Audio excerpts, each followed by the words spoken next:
Very nice. Like good research work and well depicted. Nishandev Rukmini has done good. অভিনয় অসাধারণ। খুব ভালো, খুব ভালো লেগেছে, খুব সুন্দর হয়েছে। অনেকটা ফিল দেখা গেল রুকুনিকে এইভাবে দেখা যায়নি। রুকুনি যে টোটাল গেট আপ আর 141 বছরের একটা হিস্ট্রি আর রিসেন্ট জার্নিস, গুড ওয়ার্ক। তুমি স্বপ্ন দেখো, তুমি স্বপ্ন না দেখলে আগামী দিনে আর যে কেউ স্বপ্ন দেখার সাহসই পাবে না। ভালো লেগেছে, অনেকদিন পর একটু অন্যরকম সিনেমা দেখতে পেলাম। সত্যি সুন্দর, ভালো সিনেমা ছিল। Incredible, incredible, incredible is the word. অসাধারণ, অসাধারণ, কোনো কথা হবে না। যারা দেখলো না তারা মিস করল। She is excellent. চরিত্রটা মনে হয় অন্য কেউ ফোটাতেও পারতো না। দর্শককে যদি ভাবে বিভোর না করা যায়, তাহলে যতই ভালো অভিনয় করি না কেন তাদের ধরে রাখা যায় না।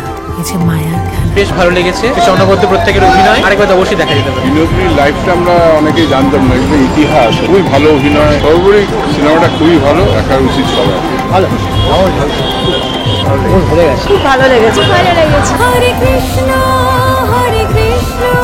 কৃষ্ণ কৃষ্ণ হরে হরে। খুব ভালো লেগেছে, আমার খুব ভালো লেগেছে। খুব ভালো লাগে। সবার অভিনয় খুব ভালো। খুব ভালো, সবার এসে দেখা উচিত বইটা। ভালো লাগলো, এরকম বইয়ের তো দরকার।